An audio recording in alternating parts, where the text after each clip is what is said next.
one topic from chapter number 13, right? So in class 7 science,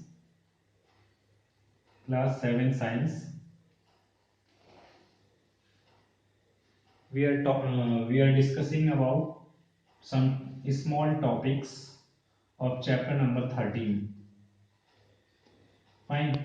And name of this chapter is motion and time. Name of this chapter is motion and time. Fine. So motion के बारे में मुझे यहाँ पर ज्यादा बताने की जरूरत है नहीं है. ऑलरेडी तुम लोग क्लास 6 में मोशन के बारे में बहुत कुछ पढ़ चुके हो. बहुत सिंपल लैंग्वेज में बोलूं तो जब हम मूव करते हैं, मैं अभी रुका हुआ हूं और अब मैं मूव कर रहा हूं, मूव करते हुए देख रहा हूं ना, तो इसका मतलब मैं अब मोशन कर रहा हूं. ठीक है.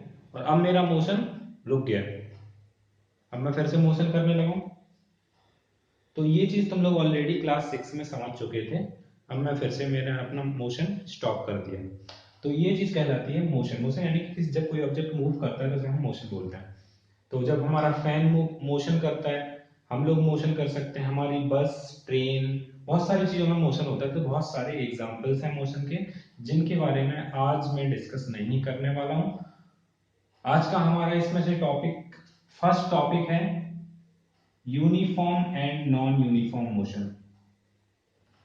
Uniform and non uniform. और हम एक और टॉपिक के बारे में आज डिस्कस करेंगे, जो अभी मैं थोड़ी देर के बाद बताऊंगा. तो मैं एक चीज थोड़ी सी रिवाइज करा देता हूँ क्लास 6 की, कि हम लोगों ने क्लास 6 में मोशन के कुछ टाइप्स पढ़े थे. सर्कुलर मोशन होता है जब कोई चीज एक सर्किल में मोशन करती है, जैसे कि फैन, जैसे साइकिल का व्हील. हमारी अर्थ सन के चारों तरफ एक सर्कुलर फॉर्म में मोशन करती है. तो these are the examples of circular motion. Straight line motion हो सकता है जब कोई चीज एक स्ट्रेट लाइन में मूव करती है, तो उसके मोशन को हम स्ट्रेट लाइन मोशन बोलते हैं. एक और मोशन हम लोगों ने पढ़ा था पीरियोडिक मोशन. पीरियोडिक मोशन यानी कि जब कोई ऑब्जेक्ट अपने मोशन को किसी पर्टिकुलर पैटर्न में बार बार रिपीट करता है. जैसे कि फैन है, फैन बार बार अपने उस राउंड को रिपीट कर रहा है, तो फैन का मोशन पीरियोडिक मोशन हो गया. कोई भी मोशन ऐसा जो बार बार किसी पैटर्न को रिपीट करता है, तो फैन का मोशन सर्कुलर भी है और फैन का मोशन पीरियोडिक भी है. अब हम लोगों ने एक क्लॉक देखी हुई है जिसमें पेंडुलम होता है. किसी किसी क्लॉक में वो पेंडुलम क्या करता है, इस तरीके से मोशन करता है, लेफ्ट राइट लेफ्ट राइट. तो ये भी पीरियोडिक मोशन है. क्यों? क्योंकि इसमें भी मोशन का एक पैटर्न रिपीट हो रहा है. तो जब कोई मोशन किसी पर्टिकुलर पैटर्न को बार बार रिपीट करता है, तो उसके मोशन को हम पीरियोडिक. तो ऐसे हमने कुछ एग्जांपल्स क्लास 6 में पढ़े थे, जो अभी मैंने तीनों रिवाइज करवा दिए हैं. कौन कौन से? Straight line motion, circular motion,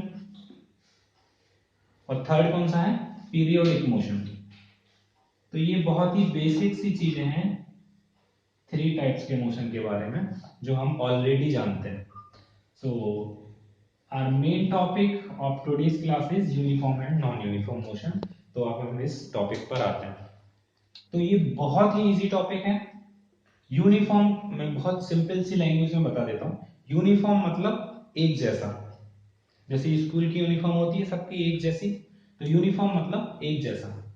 और नॉन यूनिफॉर्म मतलब एक जैसा नहीं है, मतलब कभी कुछ कभी कुछ कभी कुछ, बार बार चेंज हो रहा है, तो उसको बोलते हैं नॉन यूनिफॉर्म. ठीक है. तो ये तो हो गया इसका जनरल मीनिंग. लेकिन इसका इस चैप्टर से क्या रिलेशन है, या मोशन से क्या रिलेशन है? तो हम ऐसा समझ सकते हैं कि जब कोई कार, ये मैं एक कार छोटी सी यहां पर ड्रॉ कर दे रहा हूं, ये है एक कार. तो जब कोई कार एक जैसी स्पीड से चलती है, एक जैसी स्पीड मतलब यूनिफॉर्म स्पीड. यूनिफॉर्म स्पीड मतलब एक जैसी स्पीड, और नॉन यूनिफॉर्म मतलब स्पीड बार बार चेंज हो रही है, यानी कि एक जैसी नहीं है, बार बार चेंज हो रही है. कभी स्लो हो जाती है कार, कभी फास्ट हो जाती है, फिर से ब्रेक लगा देते हैं तो फिर स्लो हो जाती है, फिर और बिल्कुल जीरो हमने कर दिया, रोक दिया कार को, बिल्कुल स्टॉप कर दिया. फिर स्लो स्लो चलाया, फिर थोड़ा और फास्ट किया, फिर थोड़ा और फास्ट किया, तो हम क्या कर रहे हैं, उस कार की स्पीड को बार बार चेंज कर रहे हैं। सारे टाइम पर कार की स्पीड एक जैसी नहीं है। तो जब स्पीड एक जैसी नहीं है तो हम उसको बोलेंगे non uniform motion, non uniform motion. और अगर कोई व्यक्ति, कोई पर्सन कंटिन्यूअसली, मान लो एक हाईवे है, हाईवे पर कार चला रहा है और 60 की फिक्स स्पीड से चला रहा है, 60 की स्पीड, ठीक है, 60 kmph की स्पीड है। kmph सबने सुना होगा या किसी किसी ने देखा होगा कि स्कूटी, बाइक्स, कार्स में लिखा रहता है। तो अगर 60 स्पीड है, 60 kmph, इसका मतलब मैं बाद में बताने वाला हूं। अभी सिर्फ इतना ध्यान रखना है कि 60 की स्पीड से गाड़ी चल रही है और बिल्कुल भी चेंज नहीं हो रहा है, लगातार 60 की स्पीड चल रही है, यानी कि उसकी स्पीड यूनिफॉर्म है। तो हम बोल सकते हैं कि जब कार कांस्टेंट स्पीड से चलती है, हम ऐसे थोड़ी लिखेंगे एग्जाम में कि एक जैसा, हम कैसे समझेंगे कि जब कार कांस्टेंट स्पीड से चलती है तो उसके मोशन को बोलते हैं यूनिफॉर्म मोशन, ठीक है। और जब कार अपनी स्पीड को बार बार चेंज करती है, उसकी स्पीड बार बार यानी कि स्पीड कांस्टेंट नहीं है, when speed is not constant, speed is not constant, तो उस केस में हम उसके मोशन को बोलेंगे नॉन यूनिफॉर्म मोशन। तो ये ऊपर के दोनों सर्किल याद रखना है। हम डेफिनेशन भी इस तरीके से लिख सकते हैं, when speed of any object is constant, then its motion is called uniform motion, and when speed of any object is not constant, then we will call its motion as non uniform motion, ठीक है। तो ये बहुत ही easy सा topic था जो मैंने हम लोग अभी इतना ही शॉर्ट में समझना है। तो अभी हम काफी कुछ क्वेश्चंस करेंगे स्पीड के बारे में या दूसरे भी कुछ टॉपिक्स हैं, तो उसमें तुम लोग को और अच्छे से क्लियर हो जाएगा। तो आज की क्लास में हम लोग का फर्स्ट टॉपिक के बारे में सिर्फ इतनी ही डिटेल है। तो सेकंड जो हमारा स्मॉल टॉपिक है दैट इज स्पीड, ठीक है। तो हम छोटे छोटे 2-3 टॉपिक कवर करने वाले हैं। तो स्पीड के बारे में मैं बता दूं, स्पीड वैसे तो सब लोग जानते हैं कि हमारी गाड़ी कभी 20 की स्पीड पे चल रही है तो धीरे धीरे चलती है, कभी हमने 50 की स्पीड कर दी तो बहुत तेज हो जाती है, कोई कोई बोलता है कि हमने आज तो 80 की स्पीड पर अपनी बाइक चलाई, तो इससे हमें लगता है अरे इतना फास्ट। तो ये स्लो और फास्ट जो हम बोलते हैं वो स्पीड से रिलेट करता है, ठीक है। तो ये तो मैंने एक बेसिक आइडिया दिया है, लेकिन हम लोग इसकी डेफिनेशन क्या लिखेंगे, इसकी साइंटिफिक डेफिनेशन क्या होती है, साइंटिफिक मीनिंग क्या होता है, वो हम लोग को समझना है।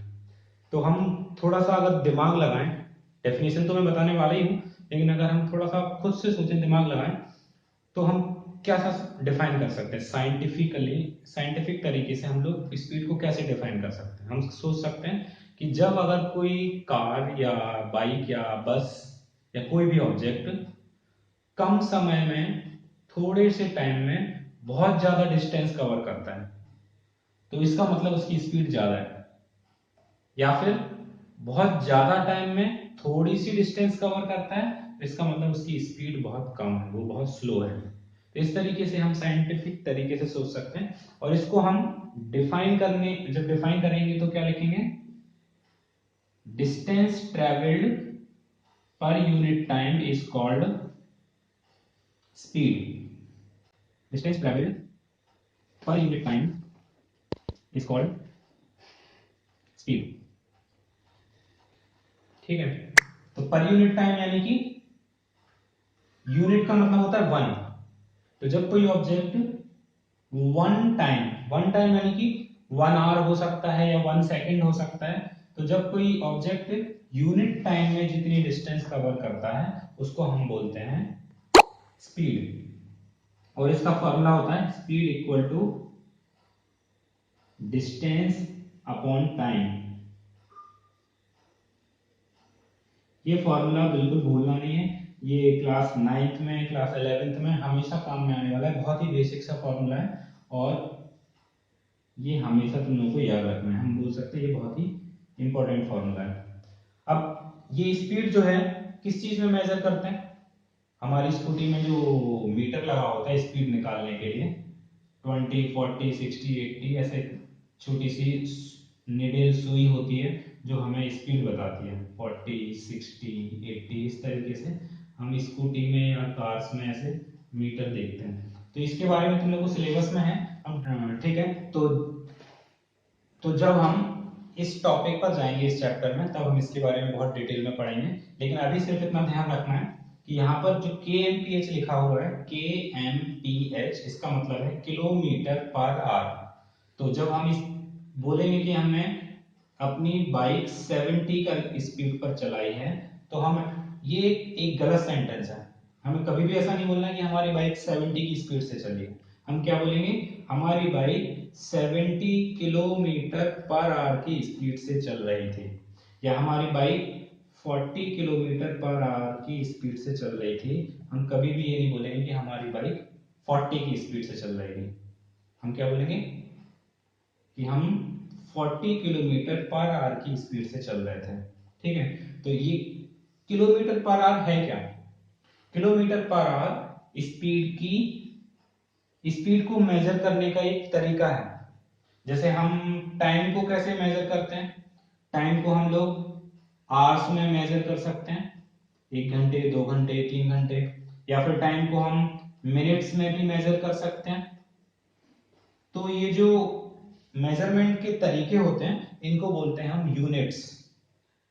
इनको हम बोलते हैं यूनिट्स। तो टाइम की यूनिट आवर्स भी हो सकती है, टाइम की यूनिट मिनट्स भी हो सकती है, टाइम की यूनिट सेकंड्स भी हो सकती है, और स्पीड की यूनिट अभी हम लोग को पता चली गई है। स्पीड की यूनिट क्या है? Kilometre per hour. तो मैं यहां पर स्पीड की यूनिट लिख रहा हूं, किलोमीटर पर आवर। ये जो मैंने स्लैश लगाया है इसका मतलब है पर, किलोमीटर पर आवर। स्पीड की ऐसे एक और यूनिट होती है, जैसे टाइम की दूसरी यूनिट सेकंड की है, तो स्पीड की एक और यूनिट होती है मीटर पर सेकंड। ऐसी डिस्टेंस की भी बहुत सारी यूनिट्स हैं। डिस्टेंस की यूनिट किलोमीटर हो सकती है, डिस्टेंस की यूनिट मीटर भी हो सकती है, और भी डिस्टेंस की कई सारी यूनिट्स हो सकती हैं। तो तुम लोगों को यहाँ पर डेफिनेशन के अलावा इसका फॉर्मूला और इन सारी चीजों की यूनिट्स भी मालूम होनी चाहिए। यहाँ पर मैंने स्पीड की यूनिट्स लिखी हुई हैं, यहाँ पर मैंने टाइम की यूनिट्स लिखी हुई हैं, और यहाँ पर डिस्टेंस की यूनिट्स लिखी हुई हैं। तो एक मैं बहुत ही बेसिक सा क्वेश्चन करने वाला हूँ। तो आज का हमारा ये टॉपिक लास्ट टॉपिक है स्पीड, और नेक्स्ट टॉपिक हम लोग नेक्स्ट क्लासेस में अटेंड करेंगे। तो इस टॉपिक को फिनिश करते हुए एक छोटा सा क्वेश्चन मैं सॉल्व करने वाला हूँ कि मान लो कोई गाड़ी 2 आवर्स में, यानी कि 2 घंटे में 80 किलोमीटर कवर करती है।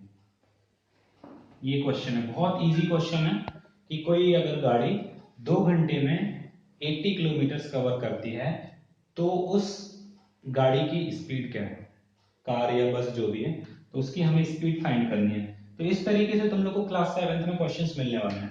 मतलब ये मैथ्स जैसा क्वेश्चन लग रहा है, लेकिन अब धीरे धीरे जैसे तुम लोग 7th 8th 9th में आओगे तो इस टाइप के क्वेश्चंस मिलेंगे। तो उसको हम सॉल्व कैसे कर सकते हैं? सॉल्यूशन हम लोग को पता है, डिस्टेंस इक्वल टू कितना है, 80 किलोमीटर,